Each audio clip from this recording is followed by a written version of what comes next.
พายุเข้านะครับรู้สึกว่าจะค่อนข้างแรงแล้วตอนนี้ไฟก็ดับแล้วค่อนข้างร้อนรู้สึกว่าถ้าดึกมากกว่านี้ก็คงต้องพากันขี่รถออกไปข้างนอกก็ค่อนข้างแรงนะครับไม่ค่อนข้างอะแม่งอย่างแรงเลยดูมะม่วง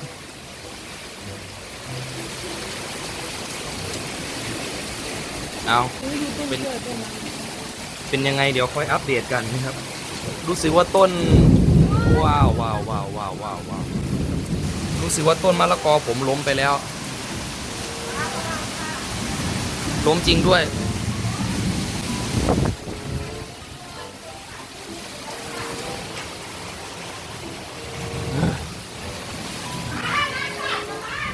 อะไรเอาน้ำท่วมที่หายแล้วเปิดไว้นิดเดียวเองท่วมซะแล้วโอ้ตายแล้วเดี๋ยวมันทะลุประตูเข้ามานะครับดีตู้เย็นมีขาพลาสติกสูงอยู่ไม่เป็นไรอันนี้ก็อยากรู้ทุกสถานการณ์พ่อแม่ทำไรครับฟานอยากรู้ดิฟานมันพื้นเปียกลูกฟานเดี๋ยวมันลื่นนะลูกโอ้โหฟานเดี๋ยวมันลื่นอุ้ยตกใจอุ้ยตกใจฟ้าร้องอ่ะผู้ใหญ่เรามาสูบยาใช่เพื่อนบ้าน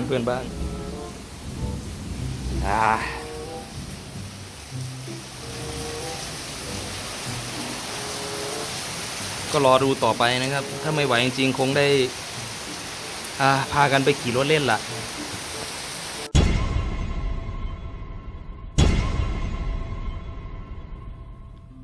ไม่น่าจะรอดนะผมว่าคราวนี้น่าจะดับยาวอ่ะหมุนติ้ว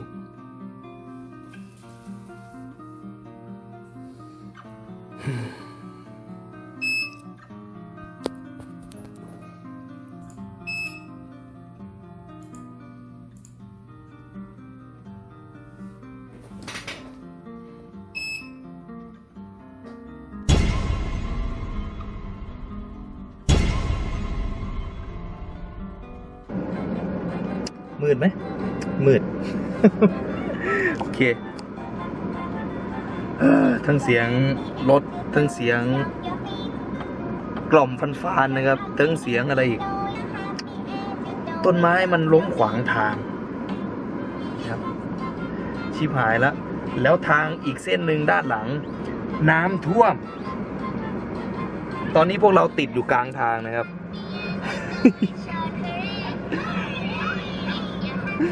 กล้องก็ไม่โฟกัสด้วยตายแล้ว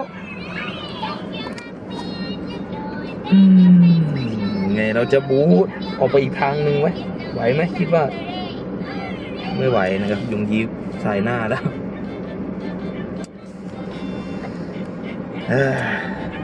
สารคดีสยองขวัญใช่ไหมเนี่ย นี่มีคนไม่รู้รอดอยู่คนดึงโอ้โหจับกล้องจ้า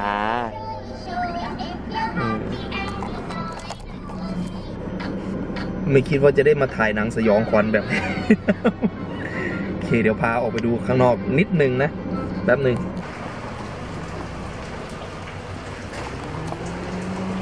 ก็มืดนะครับก็มันก็มืดแล้วนี่ว่าโหมดถ่ายกลางคืนก็ไม่ได้ช่วยอะไรตอนนี้ก็เหมือนติดเกาะนะครับโอ้โหเห็นไหมเห็นฟ้าแลบตะกี้ไหมก็น่าจะเห็นบรรยากาศอยู่นิดหน่อย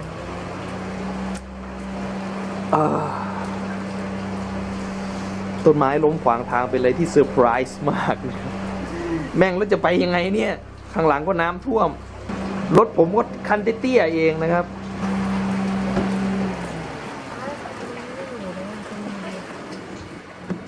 บูไปเลยไหมไปทางไหนโอ้ฟังจากเสียงรถคือน้ำเข้าข้างหน้าบ้านเราท่วมขนาดนี้นะตรงนู้นน่าจะแบบสุดๆชุดดิหรือจะลองไปดูตรงต้นไม้ล้มเผื่อมันมีทางให้ไปฟังจากเสียงน้ำเข้าเครื่องไหมเมื่อกี้ทุลักทุเล รถจะกระตึกน้ำตายโอ้ยฟ้านอย่าดีตัว เราจะไปไหนได้ล่ะทีนี้ บอกพ่อมารับจะไหน ป้าดแล้วพ่อจะมายังไงอ่ะ ให้ รถ แก แก ลุย สูง ให้แกลุยมาจากฝั่งนู้นน่ะนะ รถพ่อแกสูงเพราะรถแกสูงตรงนี้ต้นไม้มันนี่ไม่มีใครเข้ามาเอาตอนนี้หรอกโคตรฟ้า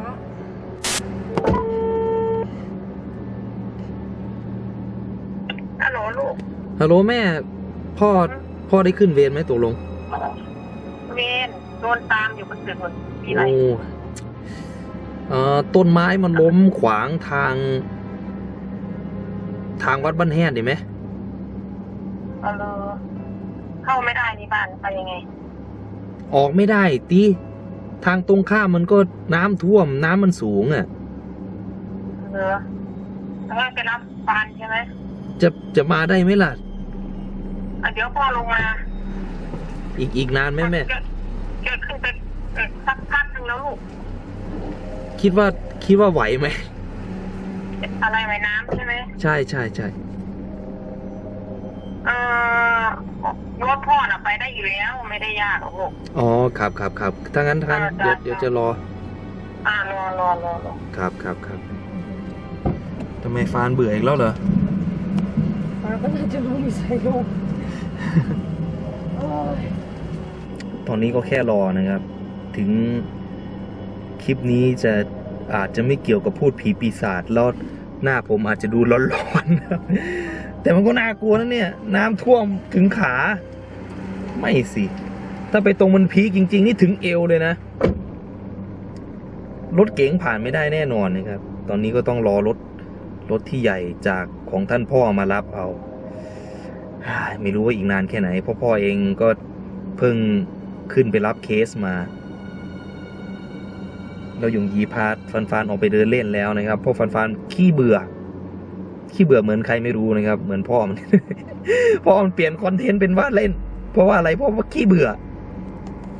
ดูรถปืนน้ำมาน่ากลัว มาอีกแล้วเหรอมาอีกคันแล้วเหรอรู้สึกว่ามีรถ ไปเข้าไปในบ้านเดี๋ยวพัดเอามันมีลมอยู่ โอเคไปเอากุญแจไปเปิด มีแสงได้แค่นี้แหละฟ้าเลย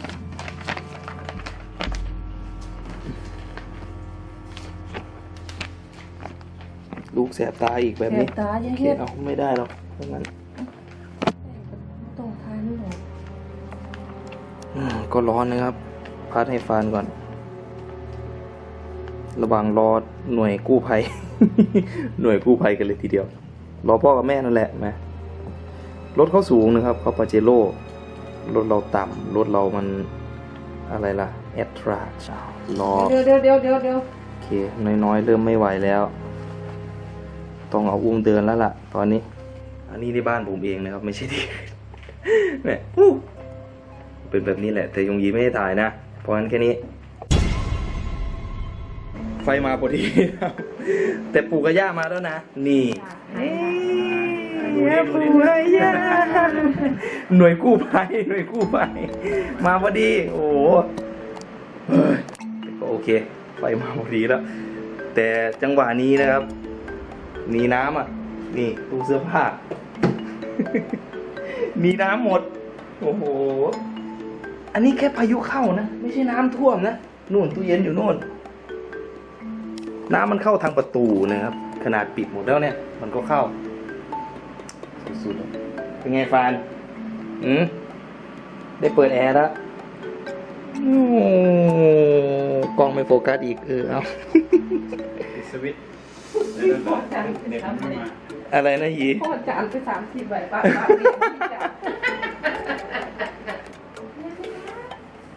ผมก็บ้าห่อฟางนะครับหิ้วกับกับข้าวใส่ถ้วยใส่จานไป3-4 อัน ไฟมาพอดีไหมก็ขอบคุณการไฟฟ้านะครับที่มาซ่อมให้มันแบบรวดเร็วขนาดนี้เอาตอนนี้ก็เป็นตาอยู่ในเรื่องฝนต้องมี อย่าเห็นกล้องนะ หันหน้าไปไหนลูกมัมโอเคค่ำคืนนี้ปลอดภัยแล้วนะครับอย่าดับอีกนะถ้าดับอีกทำไงอีกเนี่ยแม่กลับสู่ความเรียบร้อยปกตินะครับผมก็เลยมานั่งหน้าคอมอีกครั้ง ในเมื่อภัยพิบัติไปแล้วนะครับ ก็ขอบคุณท่านผู้ชมด้วยนะครับ ที่รับชมรับฟังมาขอบคุณมาก แล้วเจอกันใหม่พาร์ทหน้านะครับบายเย้